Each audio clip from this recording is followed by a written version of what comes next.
Hi, Michael Buffer here, and let's get ready for Stat Sports. And we are back on Stat Sports, and this week's guest, the Hall of Famer, the two-time Super Bowl champion, the Raven for life himself, the one, the only, Ray Lewis is the guest this week, guys.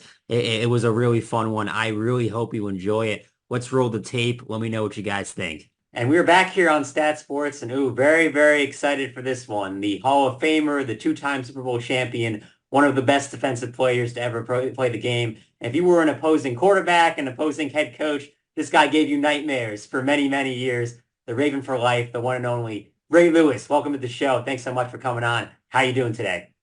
My friend, thanks for having me, man. That's amazing. Of course. Really Yeah. appreciate you coming on. I will say before we get started, I am a big Giants fan, so you did break my heart in 2000, but we'll let that slide a little bit. Yeah, let's just say it wasn't personal. It was just business. All business, right? Only business. This wasn't personal. I love New York. I love going to New York. Appreciate Yeah, that. yeah. So we'll get started here. Before we get into football, I know I do want to have that conversation, but obviously, World High Ally League, you are a co-owner with Lawrence Taylor of the Warriors. You're also on the board of directors. Just kind of take me through what exactly is the league and why did you decide this is something you really wanted to get involved with? So, like back in the day, like when I was in college, I had a few college teammates who used to always say, man, I play highlight, man, come see highlight. And I used to always say, man, I ain't coming to see that mess, like right? Because I didn't even All right, know. what the hell even is this? I'm like, what the freak are you doing? Yeah. You're taking a ball and you're throwing it against a wall. You got to explain this to me. And like, I think years ago, I went to one and it was outside and I was like, oh man, it was like, it was so fast. And I was like, wow. And then fast forward, a bunch of like guys that I wasn't that close with, but left college and really so many guys start getting into it, right? As a second activity, right? After the college game is done, because you can play up to a certain age, whatever. And man, it started to really, catch my eye because I was like, man, do you understand the hand and eye coordination of these guys? Seriously, like Crazy, that, insane.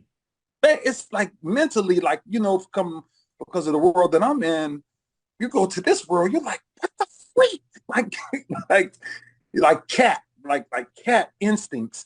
And so that's what started to really attract me, man. And then they reached out to me about really coming to see it. And then I saw it for, like a full year and a half. And I was just really excited to be around it, to watch the doubles, to watch the singles matches, to watch just the back and forth, the strategies, crossing court, all of these things. And then from there, um, I reached out to LT later on and I was like, hey, man, I just think this is something really good. Get you out of the house, move around a little bit, invest in some guys that really are trying to find the next stage of life and winning the championship. Being a champion is in any sport, champion. So, yeah, those are the things that kind of excited me about it. Yeah. I imagine if the team has you and LT, you got to be really good at defense and you got to be really passionate. What do you think is the identity of the Warriors in the World High Ally League? Honestly, I think our team, we sat and had dinner with a couple of the guys the other day, and I think my next thing is to just go down there and really just mentally speak into their head, really about who are you, right, and why are you doing this, and what are you chasing. And I think the league itself, that's an identity of the league, of really introducing it back to people, saying who are we, right? Like what do we represent? And I think when you're talking about the instinctive side of life, the Warriors, we're built, I think, a certain way. I think we have the right mix of veteran leadership, right? We have the right mix of passion and really expertise in the way to play the game. And I think, man, we can make a real run and have some real fun and probably challenge Udonis, for the championship that he just won. So, and I told him personally, this is something that I'm not just signing up for. I like winning. I like winning trophies, and so I'm trying to get that trophy away from him. But I think the whole league, like our whole existence, around this to reintroduce this to our world, America, again, to say this is one of the upcoming sports that I think can change a lot of people's lives. Yeah. You mentioned Udonis Haslem. It's a very star-studded ownership group involved with the league. It's now you and Udonis Haslem, Pitbull, LT we mentioned. Just what do you think you're most excited for with all this star power and the league starting up in just under 2 weeks on February 2nd? Yeah, I think just like anything, right, is really exposure, right? To get the right people paying attention to this sport is just it's phenomenal. Like I will invite anybody, I don't care what sport you ever played, right? Even baseball players, right, who Yeah. watch pitch so freaking fast. Like I would love to invite, and I'm sure I'm going to invite Gary Sheffield, to a few of them and say, come sit your butt down, and I just want you to watch it. And I think that's what it is. I think the exposure of what we all bring together collectively, right, puts a really eagle eye focus on how grand this sport really is. This sport is, Jesus, decades and decades old, and to bring it back now with star power, with name recognition, I think it's a big move. Yeah. 100%. Last thing I'll touch on with the league, just what kind of growth do you envision over the next couple of years? Obviously with you and LT, Pitbull, Udonis Haslem, big star power names. What kind of growth do you envision for the league over the Yeah. next couple of years? I think just like everything else, right? I think the explosion comes with, not only word of mouth, but true experience, right? Being around it, Yeah. you ask somebody like you say, "Hala," you like, "Hala," how to spell that? And it's like Yeah. no, just under the game, but you have to come see it. And I think the next few years, I think you go from having the packed arenas that we have now. I think you have to double and triple pack those in there, right? To where the experience of just being around there, understanding how teamwork is so crucial in this sport, right? It's not just a bunch of individuals just throwing the ball against the wall, right? It's a true partnership, right? And a commitment. And I think all of us being together, I think it explodes. I really do. I think it goes to a place where it becomes one of the hottest, things out. And a bunch of people who can't, let's say, run necessarily, like really sprint a lot. Like this is a great sport, man. It's a great alternative to really work on work on hand-and-eye coordination, and just work on just competition, period. Yeah. Hey, it's exciting, and we're all going to be rooting for you and LT. Obviously, season starts February 2nd, so we'll definitely be watching. Do you want to transition a little bit? Obviously, a lot to talk about with football. Definitely excited to pick your brain on a couple of things. I want to start for you, obviously, in college, playing at Miami, and the U, right? There's something very special about it. What would you say makes playing for the U different than any other program in the country and what you guys accomplished there? It's the brotherhood. It's the U, our swagger, it doesn't come from like talent. Our swagger comes from production of life. Like the personalities that come to the U are bigger than life, because of what they stand for and what they represent. And that's what that U represents. It's like you're never alone. You know what I'm saying? Like you always got a crew of help, right? And that's what I think. And of course, other colleges, they have their swaggers and what they do. But when you talk about the University of Miami, you're talking about a staple that there's only one, and then there's everybody else. And I think that's what makes us so unique. It's like, it's clear. It's clear. Like bottom line, definitely in my days, you went to the U, it's simple. Where did you go, bro? I went to, you went where? Okay, yeah, let's not have that conversation. Right? And that's what I think, that confidence in the production of life and what happens before football, what happens after football, what happens during football, right? And what expands. Like, man, we have the legendary names that's come through that battlefield and then transitioned to be some of the biggest names in the world. that speaks volume of our university, and it speaks volume of the integrity of the men that walk through those doors and now still walk in life. Yeah. Something that you've talked about that is so fascinating to me is you've talked about the setting the standard, right, at Miami, and you brought that to the NFL. You brought that to the Ravens. How do you think Ray Mm-hmm. Lewis might have been different if you didn't start at the U at Miami with that defined standard there? Yeah, can I be totally respectful without being disrespectful? I don't even want to think about Ray Lewis without the U. You know, it's like, nah, you know, God has this way of doing things, and the University of Miami turned me into a man very quickly. It gave me a perspective of what does it mean to be not only be respected, but be remembered. And that, for me, the University of Miami taught me how to stand up. Never forget, Warren Sapp stopped me in the middle of a huddle. The first time I got in the front of the huddle, and I had a stuttering problem. And I was up there, Canes cover two. And Sapp grabbed me by my collar, and he was like, listen, if you're going to run this freaking huddle, you're going to call this freaking thing right. You know, like you're not gonna come in here and just be blah blah blah blah. No, man. And it was like, I get it. And from that day, the integrity of what you stand for, like you take someone like that's why I say the levels of where we came from. Like you take my relationship, right, with The Rock, right? That relationship, man, 1993 when I got to the University of Miami, and Dewey, y'all call him The Rock, Dewey was for us. That man walked in the locker room and was like, what's your name? And I was like, Ray Lewis. He was like, can I work out with you? I was like, absolutely. Man, 30 minutes into it, The Rock was like, I'm out. I'm out.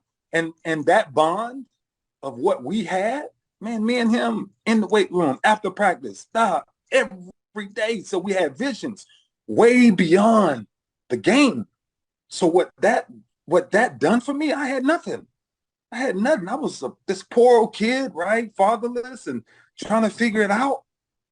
And I had brothers step in there. I had The Rock, I had Sapp, I had Rohan Marl, I had CJ Richardson, I had Paul White, I had, oh my gosh, endless levels of knowledge that was shared with me that forever changed my perspective on life. And to this day, what that university gave me is it gave me an opportunity to be surrounded around greatness. And to this day, brother, I don't want to think about my life without going that route, because that route gave me a true identity, which is the standard. Yeah. That's amazing. And when you talk about that greatness, right, bringing it from Miami and, of course, to the Baltimore Ravens and that special 2000 season, of course, against the Giants, my team, as I talked about, what was the secret sauce with that group, that 2000 Baltimore Ravens, which was really one of the greatest defensive teams we've ever seen in NFL history? You want to know the truth? Go for it. We didn't care what nobody said. It didn't matter. Like that was the thing I think that makes that team so special, because it wasn't the typical, oh, score a lot of points and you know, light up a scoreboard and no. It was gritty. It was physical. And man, let me tell you something. That what separated us was the sacrifice that we had for each other. There's nothing, I've never played on a closer team in my life than that crew. That crew, I don't care what problems you got at home. When you get in that locker room, you okay. I don't care what you're dealing with. When you get on that field, you okay. And we started to sense that in 99 when we went 8-8. And when you add pieces like Rob Woodson and you add Sam Adams and you add Michael McQuarrie and you start to add these little unique pieces, and you go get Chris McAllister and you go get Dwayne Starks and you go get Peter Bower and you go get James Sharper, and you're sitting there saying, and then you got Goose and you're sitting there saying, who in the hell finna run the ball on us? Like guys, Do y'all realize that, by this time we're 20, 25 games in without seeing a 100-yard rusher? And we're saying in our heads, we're saying running the ball is a mentality. That means somebody got to hit you in the mouth, which means they taking food off your table, bro. Ain't nobody taking food off the table. And that team, it was about the brotherhood. Still to this day, I'm telling you, when we see each other, because we're the only one knows, and this is what I say about the locker room all the time. We're the only one knows what goes on in that locker room. White, black, poor, immigrant, not immigrant. But it don't matter. It don't matter. The only thing matters, I got your back, bro. Bro, I got your back. I'm telling you. And I think when you start to watch that, what happened in that year, look, I say this all the time, right? Everybody has their eras. So let whatever era people were in do their thing. But I'm just telling you what we done in that season. Don't compare no defense to that. It ain't fair. It ain't fair the other defense playing in today's game to say they're like the 2000 Ravens. Nobody. It'll never be another 2000 Ravens. That's a one-time thing. When you go the entire year to where you give up 960 yards total rushing. You talk about 10 points or less. These guys scoring 30 points in a quarter. It's like it's different. Like, there's levels to this. It's a different game. It's a different game. Like we're walking into games, and you know exactly what the comment is before we walk out. They won't score. You couldn't even think like that in today's game, right? It's like, because not scoring back then, that's the mentality of physically beating somebody to where they submitted. And I know you're a Giants fan, so you have to bring up something, right? In that game, when we won the AFC Championship, that Tuesday, when we got back to work, I'm watching all this film on the plane. And when we got back to work, I looked at Marvin. And man, I had tears in my eyes. And I walked in the meeting and I said, "Can I say something?" And he said, "Absolutely." I said, "Man, look, I'm telling every man in this room, if they score, that's an embarrassment to who we are. If they score in the Super Bowl, that's an embarrassment because I have right." And that was a belief in each man to a man. Proverbs 27:17 says, "Iron sharpens iron." That team, we was always finding ways to sharpen each other. And I think that's what the difference was. Yeah. Best defense ever, question mark? Yeah. I'm not questioning anything. In my era, in whatever era you want to talk about, there's never and will never be a more dominant defense to make that run. Talk about your seasons. You can talk about the 85 Bears. You can talk about the Steel Curtain. Listen, these are legendary defenses, man, just to be compared to them. I'm not comparing ourselves to them. I'm telling you what we done in a 16-game season. You ain't seeing that no more. That's different football, man. That's what you call grown man football. Yep, 100%. It's very interesting that you mentioned that because obviously Tom Brady had some comments recently. And he talked about, there's a lot of mediocrity in today's NFL. I'm very curious to hear your thoughts on that. How would you compare eras to when you played to what you're seeing currently in the NFL today?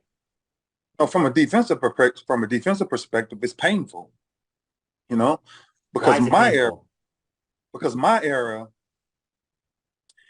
people was except fans used to walk in the game, and you know what fans used to say?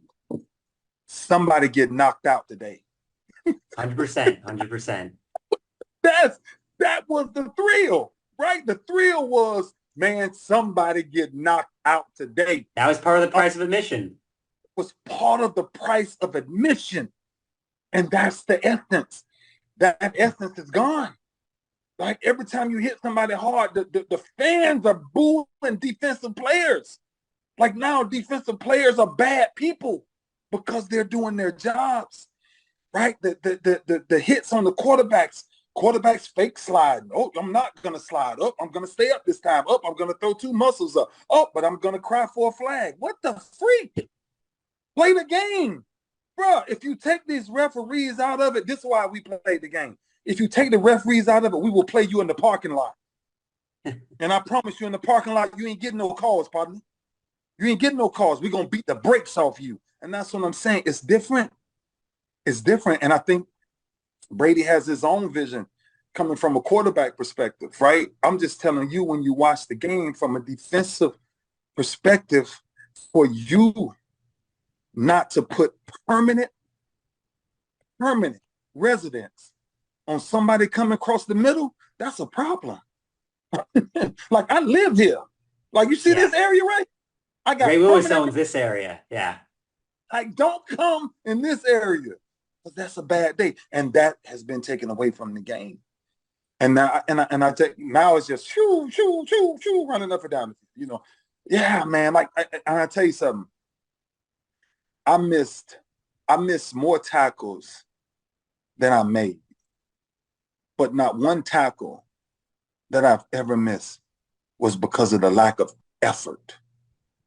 And when you played in those eras, your effort gave you your respect, not your check.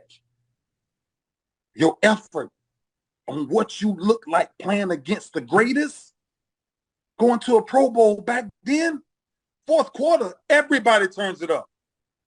Because the greats want to see, what does the greats mean? What does that mean? What does that mean? And there's very, very few gold jackets. And there's even fewer maroon jackets, red jackets. But when you think about each one of those guys, there was something that they had different, man. And I just think that's the eras. You know, eras change, and we just have to adapt to a different style of football. Of course, safety is the number one thing. So to protect these guys is priceless. But then you watch defenders can't go high because they hit them low. I mean, because they hit them in the head. Now you're hitting these guys in the knees, and you're changing the way they walk the rest of their life. You know, and I always say this, just let the game take care of itself. It will, because of the integrity of men, the way that we play the game. Nobody ever walks out there and they say, I'm hurting him today. But you do walk out there and you say, oh, I'm knocking him out. I'm making him not want to come in this game today. Right. And that's what I think kind of the difference is in today's game and when I played. Yeah. How would you fix it? I mean, you kind of touched on it, but how would you fix today's NFL? Is there a way to do that? Yeah. Well, I think you have to hear me clearly when I say one thing about the game that has that many men, that much wisdom, that much personality, that much talent, if you give it a chance to take care of itself, it will.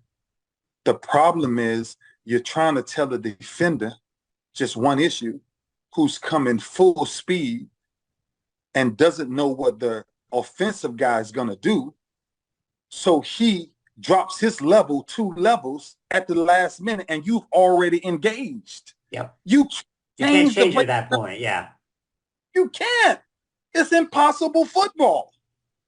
Right? There's no such thing in my world of football. I don't care if I got out and played it in the streets right now.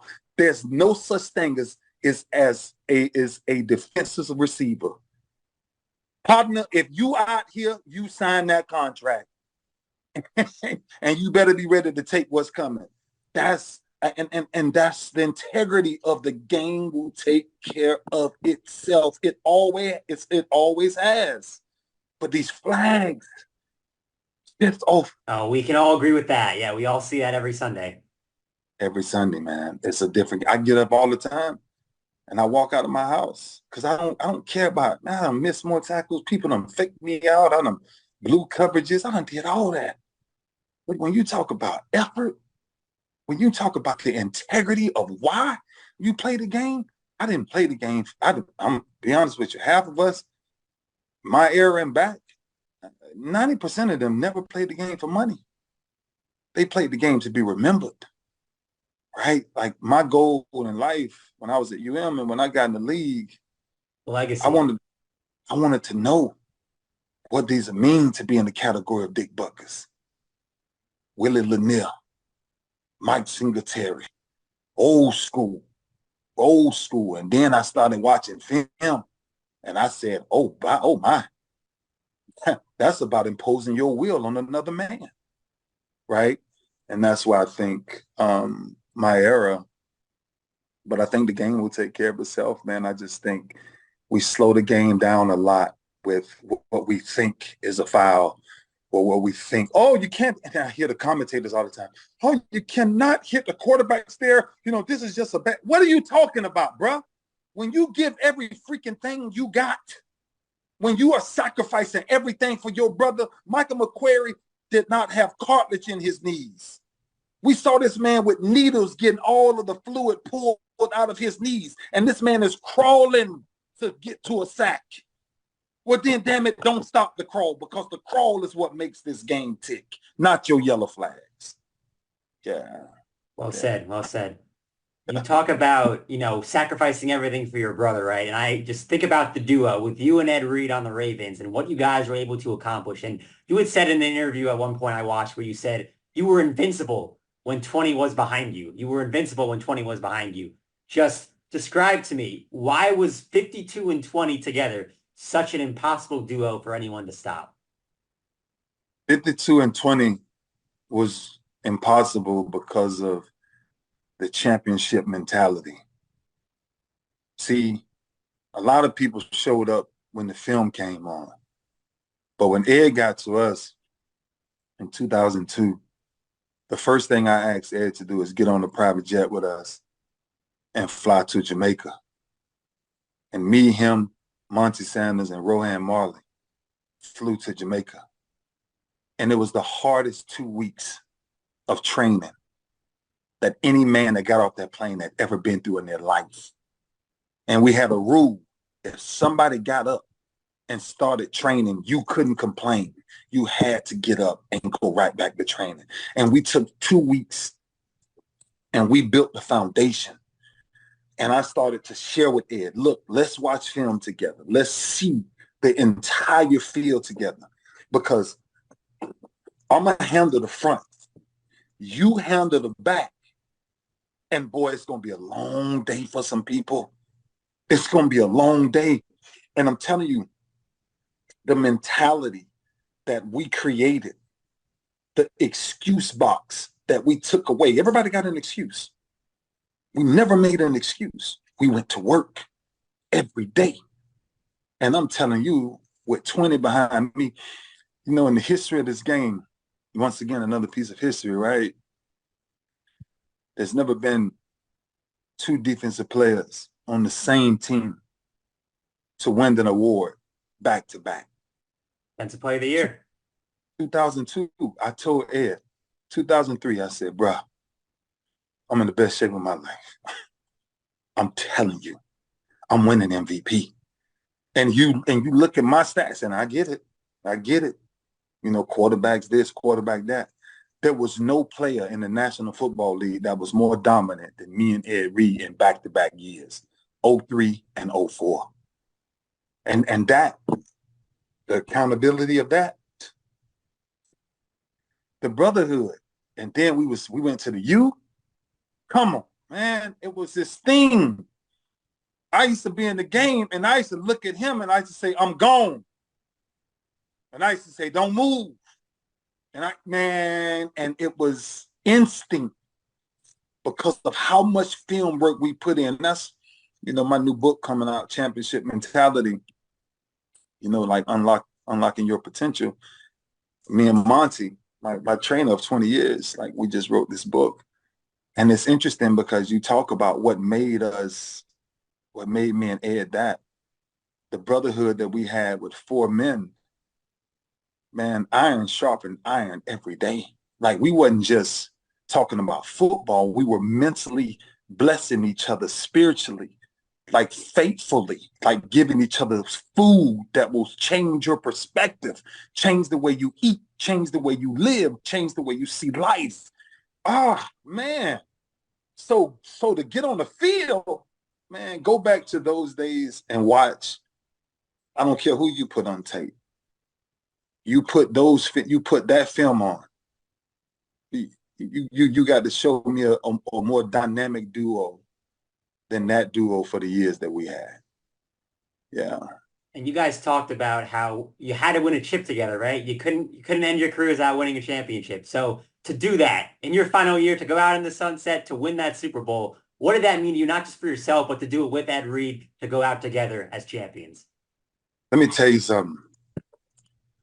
With the Ravens making their push right now in the playoffs,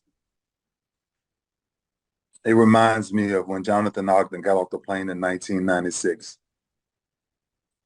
And he said to me, "What did we get ourselves into?"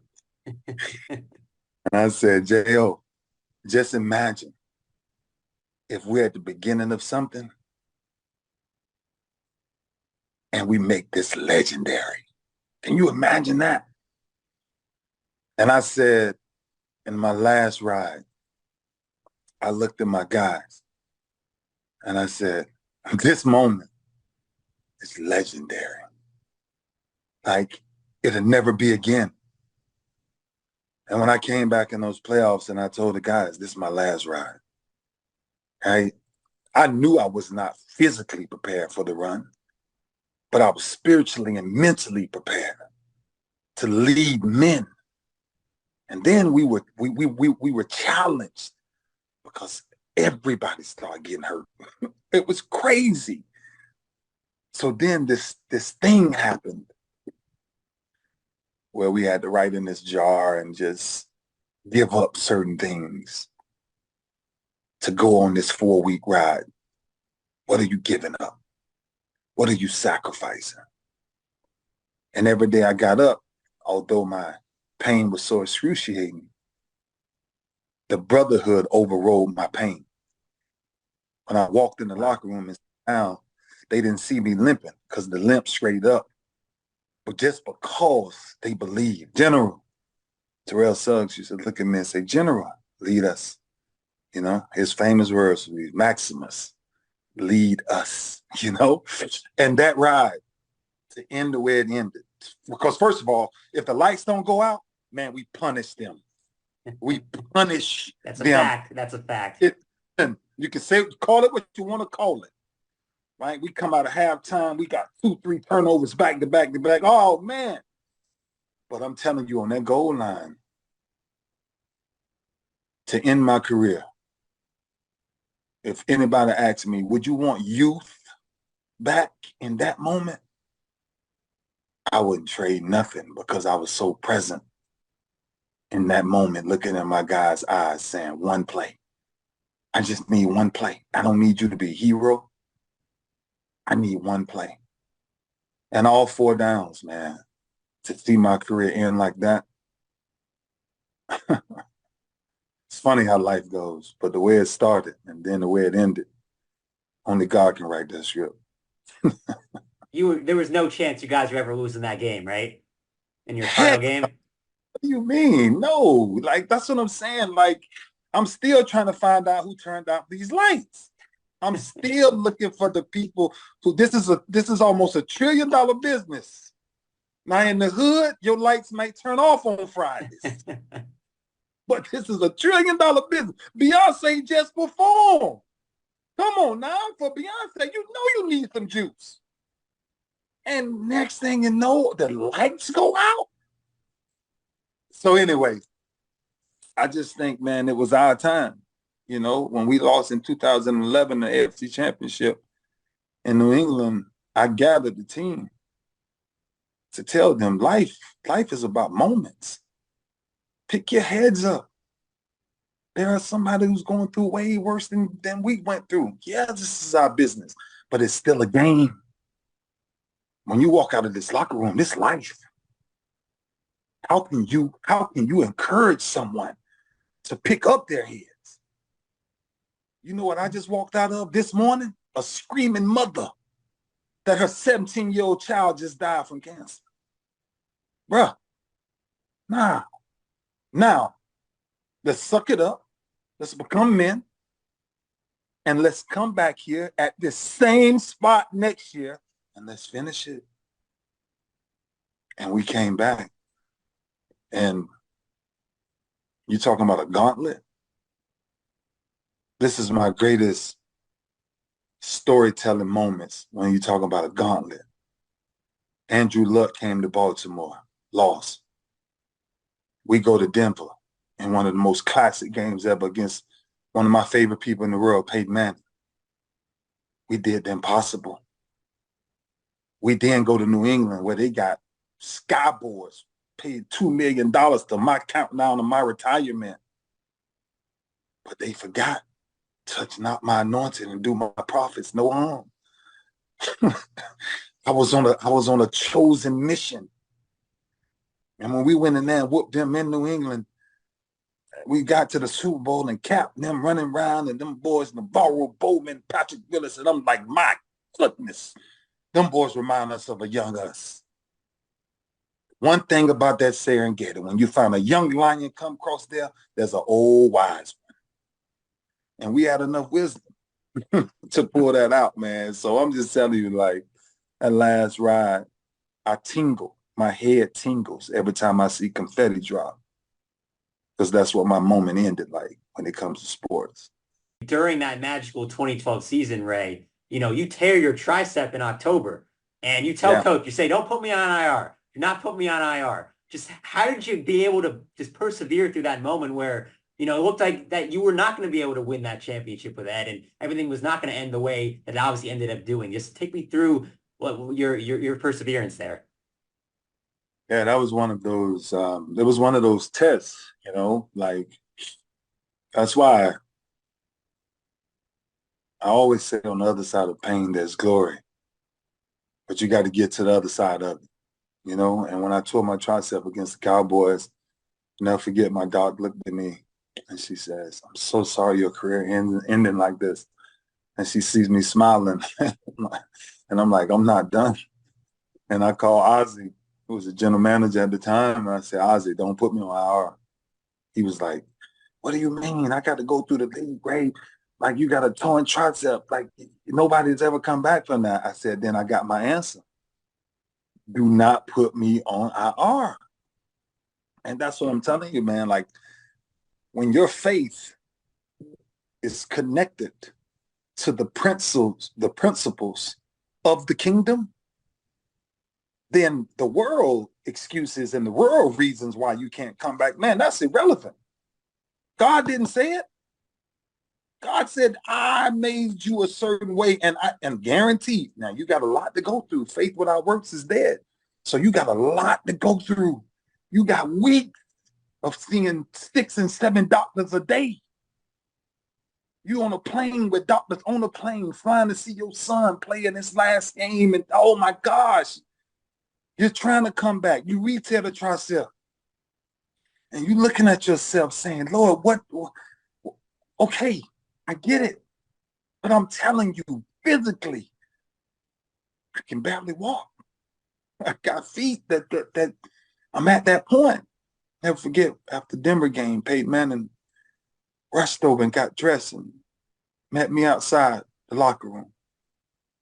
And that brother, the integrity of him coming to my locker room and looking at each other eye to eye,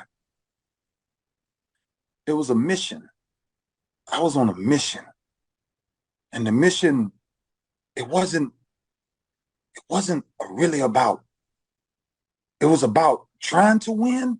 Like, we know we can win, but it was really about telling people when you think the impossible is not possible, it's possible. It's possible. Nobody's ever came back from a torn tricep. Well, guess what? I'm back and we finna go on a ass ride. And man, I'm telling you, like, my mom kept me with holy oil. I kept my guys prayed up, man. And I'm telling you, like, that walk. Have you ever seen the Book of Eli? She asked Denzel in the movie, she says, how do you know you're heading to walk great? He says, because I walk by faith and not by sight. I was on a faith walk, right? I wasn't on a pain worry, right? I wasn't on a pain stress, because if I worried about the pain, I'm been tapping out, right? When your whole body go numb, then you gotta let something go. And man, I'm telling you, my brotherhood and the treatments that my entire staff, every doctor that touched me, I talk to personally still to this day, because every one of them know what they did for my life. And that ride, so it wasn't just me on that ride. Amazing. Right? It was cities, it was countries, you know, people all over the world was on that ride with me. Like, this guy really gonna do it. Like, he gonna pull it off. And man, to pull it off, the greatest achievement I've ever done is to walk beside men and achieve what they said is impossible and make it possible. Yeah. Amazing. One or two more things before we let you get out of here. Really appreciate your time, Ray. Obviously, your pregame squirrel dance, the iconic hype dance there. Just tell me the origin there. What was the story behind how you started doing that? Yeah, I'm gonna be quick, you know, because it was, you know, it started out as just a dance. There used to be this dance back in, you know, Florida, Lakeland, Tampa area called "Let Me See You Squirrel." Let me see you squirrel. Sap used to do it really good, you know. Like, and all of us used to just do the dance. And I had a friend that was in the military named Kirby Lee, and he had some post-traumatic stuff going on, and you know, mentally, and he was really dealing with a lot of things. So I used to always help him out, right? I don't care what it was, right? Clothes, food, whatever.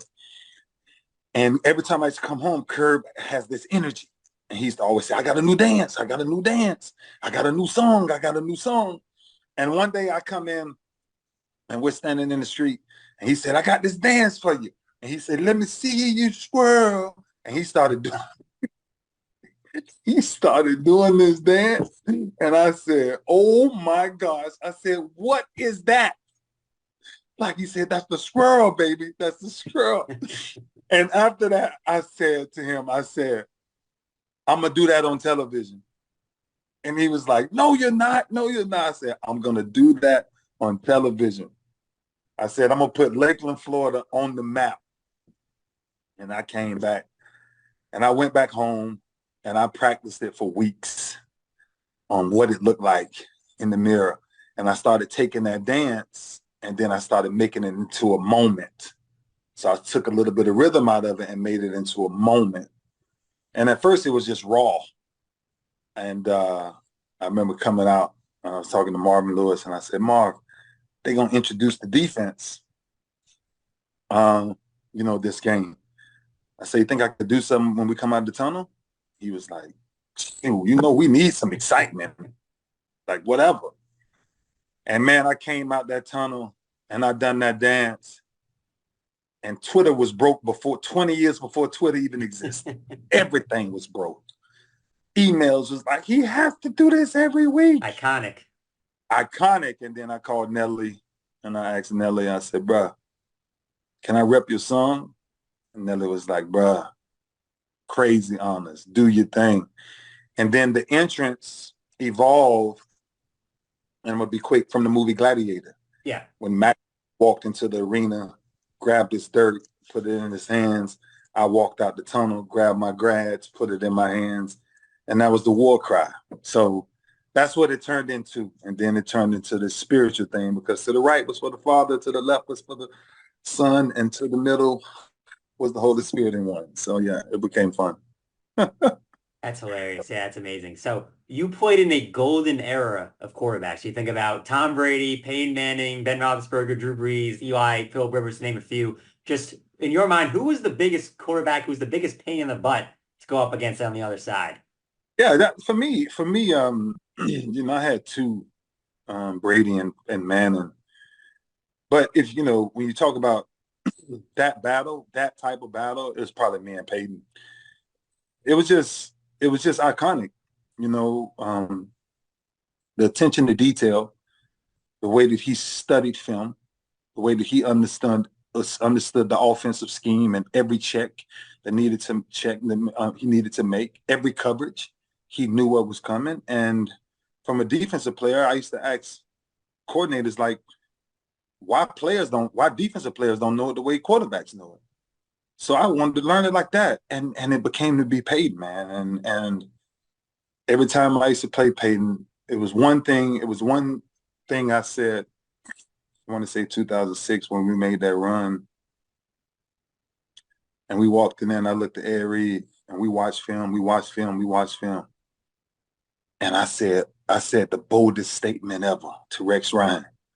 I said, Rex, Peyton won't score. He said, what's going on? I said, I don't watch too much film. Ain't no way Peyton scores on us. And man, we gave up 5 field goals and we lost. And I never forget to this day, me and Peyton. Yeah, Peyton had the third down throw that a little bit of an inch, yeah. Clark to Dallas Clark. But that guy, I would say from a quarterback, from a student level of the game, he made me alter my game. He made me watch more film. And that's what I call the greatest quarterback. To me and his battle. Brady, of course, rings. But when you talk about just walking out there and seeing a man and knowing that, whew, here we go again, hey, man, it was rough. Yeah. Peyton at the line of scrimmage? Yeah. I mean, that's what the game was. That's what the game was. And, similar to what Brady was talking about, and this is where the chess match between me and Brady was, although you may complete the pass, somebody's going to pay for that because I know exactly where the play is going. Like I'm going to punish them, right? He's leaving his feet over the middle. Yeah, and so that was the chess match. The chess match was, can I complete it fast enough before 52 gets there? Because if 52 gets there, it's a bad day. And I think that chess match, man, between me and Brady, like I'm telling you, playing against Brady was just pure chess. It's just patience. And then he's gonna, make you bored, pop, got you. That's what made him Brady, man. And so those two guys, although Ben Roethlisberger was classic, those two guys, man, it was legendary. Yeah. Really appreciate the time. The final thing before I let you get out of here, just what do you make of what we're seeing from Lamar Jackson right now? Obviously, you are the Raven for life. What do you make of what you're seeing from Lamar Jackson right now? Man, look, what kills me is the critics. It's like, I know. Like, what are you talking about? Like, he's the best player in football on the planet. He's about to win another MVP. Look, I'm like, what are we arguing about? You know what I'm saying? It's like every great talent, every great person like Lamar Jackson, they need Batmans. But they need Robins, right? They need help.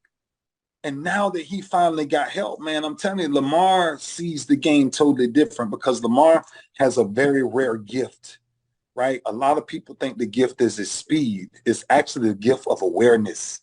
He knows he can outrun people, but it's how patient he is now with his awareness, right? And the reason why he's so down on himself because he knows when he take risks that he shouldn't take.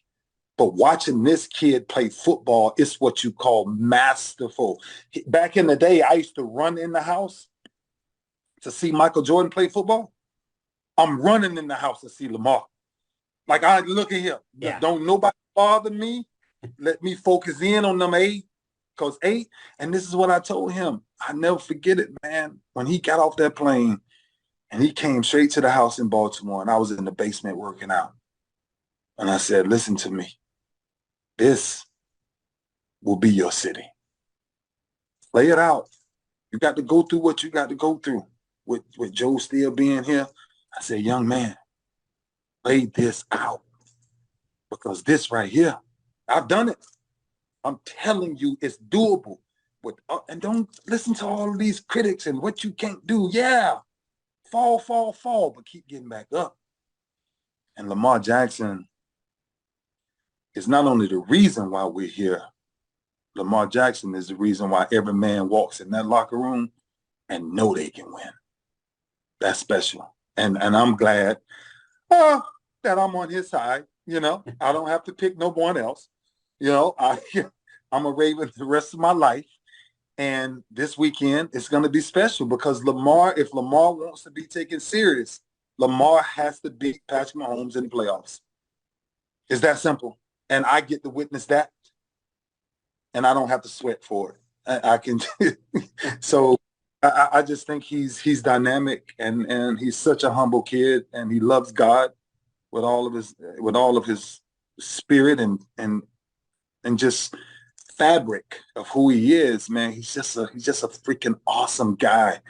And that's why I fight for him so much, because it's like you get so many critics just talking about the talent but don't know the man. You know, I lived that my whole life. Oh, he can't, he's too little. What the freak, right? And I'm still putting on gold jackets and I'm still putting on red jackets and and he's doing the same thing. Like he's writing the story while all of these critics talk. Now imagine when the day, of course, way down the road, but the day that hopefully I can put that gold jacket on him. Yep. Say, welcome home. You did what you did, youngster. Welcome home, man. And I'm excited. I'm like a big brother. I'm like a father of just really watching him evolve into not only a superstar, but a leader of many. You know, he has the city on his back right now, and I'm there to push him, man. And I want to see us. I want to see him host that Lombardi. He deserves it. Sounds like Ravens are your pick to go the rest of the way. I don't have to do nothing else. You wouldn't expect anything else, yeah. Ravens are my pick, man. It'll never change. It'll never change. Ray Lewis, thank you so much. The legend himself. Thank you so much for your time. Really appreciate it. God bless you, brother. Take care. Take care. Yep.